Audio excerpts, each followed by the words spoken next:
Howdy, I'm just doing a bridge run from my stealth camp all back to town because I cannot leave garbage. It goes against my principles.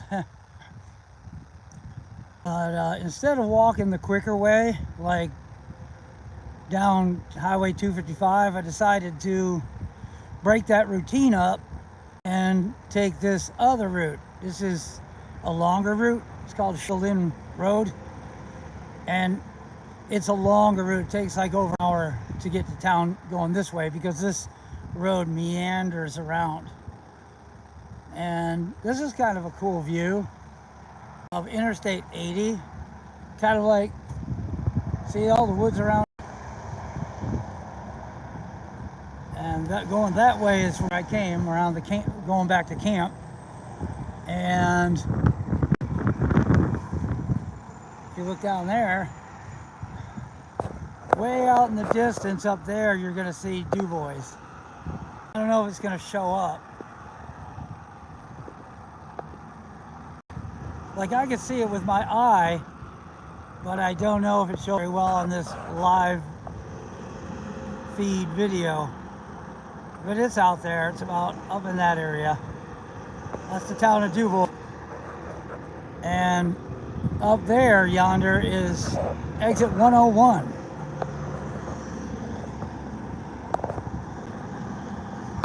There we go.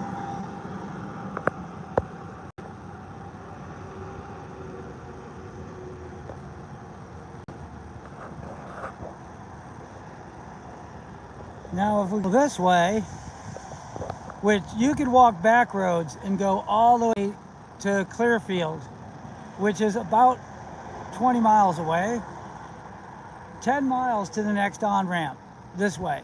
It's nothing but, there's some few farms, there's a few farms here and there dotted along the way, but it's pretty much like this. And this eventually turns into the state forest. And then you, after the state forest, you start getting toward Clearfield. In the state forest, you know, you got a lot of springs and things like that.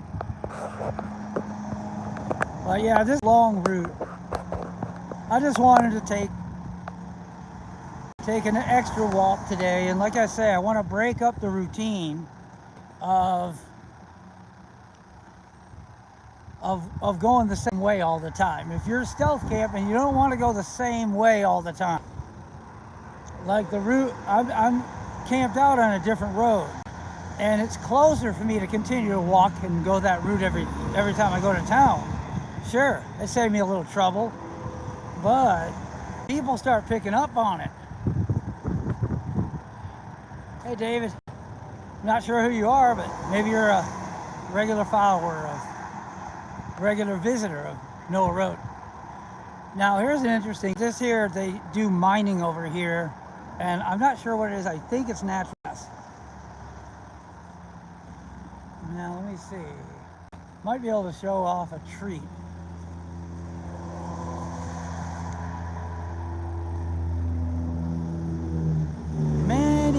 Many years ago, I got caught in a very, very heavy downpour. I think 2014, maybe 2013. And I ended up just finding this little spot, and I'm gonna see if it's still here. I made a nest and slept under it all night long. Don't try this at home. Oh my gosh, look at that. So in other words, if you lie down, you could technically, nobody noticed you. I only had to use it that once, thank goodness. I haven't checked on that in a couple of years. I think a couple of years ago I checked on it and I noticed it. Yep, Noah Road's stealth camping stomping grounds. Yeah, right here. Some mining. I think it's natural gas, I'm not sure. Blasting area.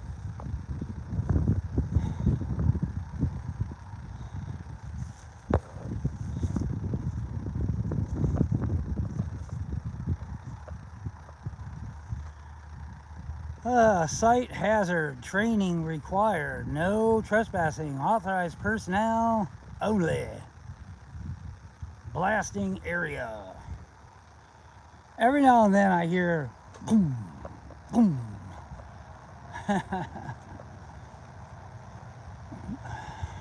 They're not a very big outfit. They're actually pretty small. But they've been there, my gosh, at least 10 years. But I'll tell you, Noah Road knows every nook and cranny around here. And have I kind of seen what goes on in there? I don't know. I'll leave that to your imagination without admitting to anything. Yeah, Noah Road, he knows his roads.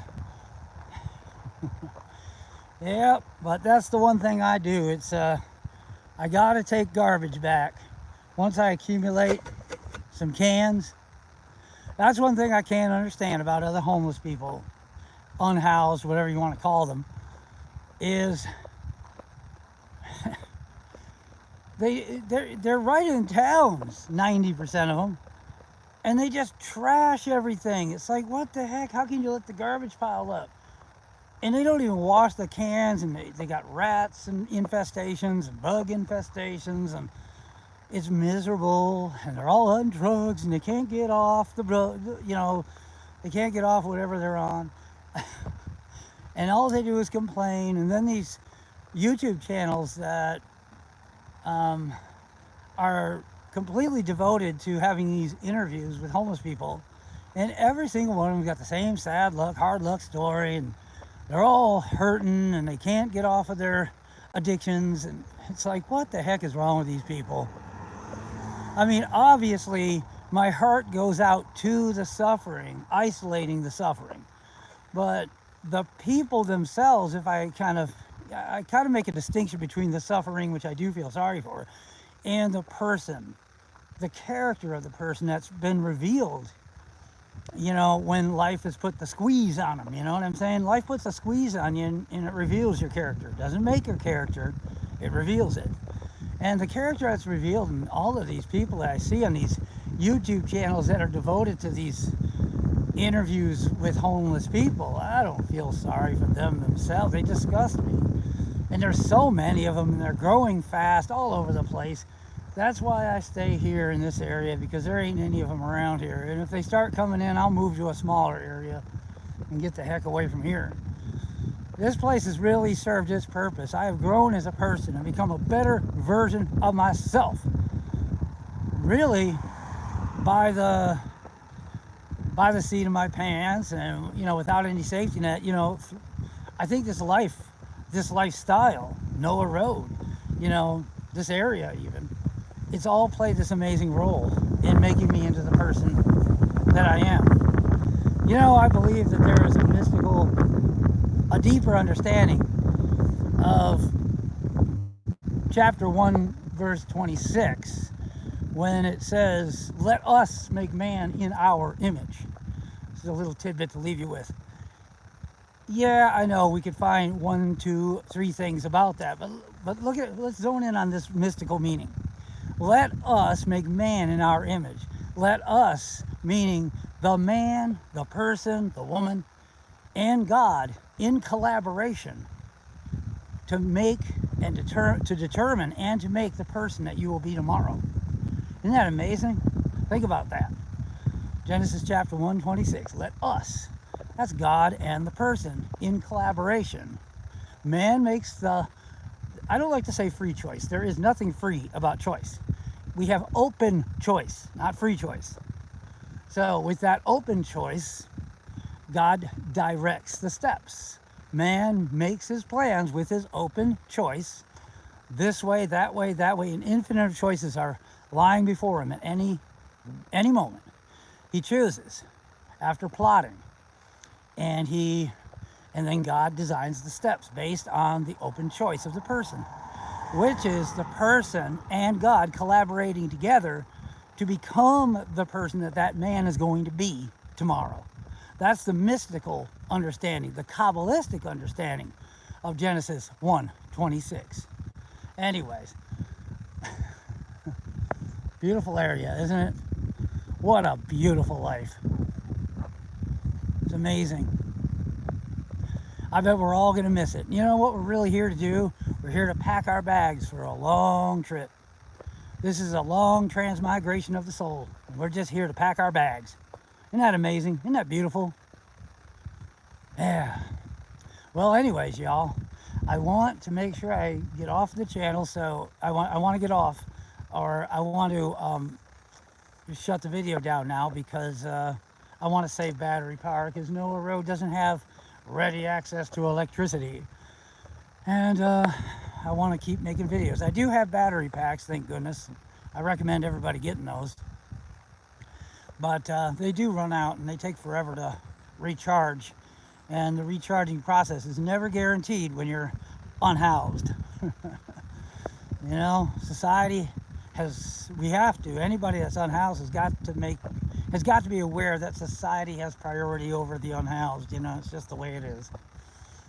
All right, well, with that said, Noah Road and his garbage run, taking the garbage I've accumulated over the last 2 or 3 days, which I stashed somewhere after cleaning. You got to clean those cans, and then I run them into town.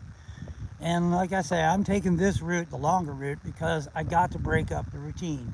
If you're on Noah Road and you're stealth camping, never get in the habit of taking the same routine over and over again, because then people pick up on it and then they start to put 2 and 2 together, and then all of a sudden you ain't got a stealth camp anymore. You come back to a, you know, kind of a problem. It might even be a legal one, unfortunately, for the good ones like us, right, on Noah Road. With that said, Noah Road, wishing you all a wonderful, beautiful summer. Over and out for now.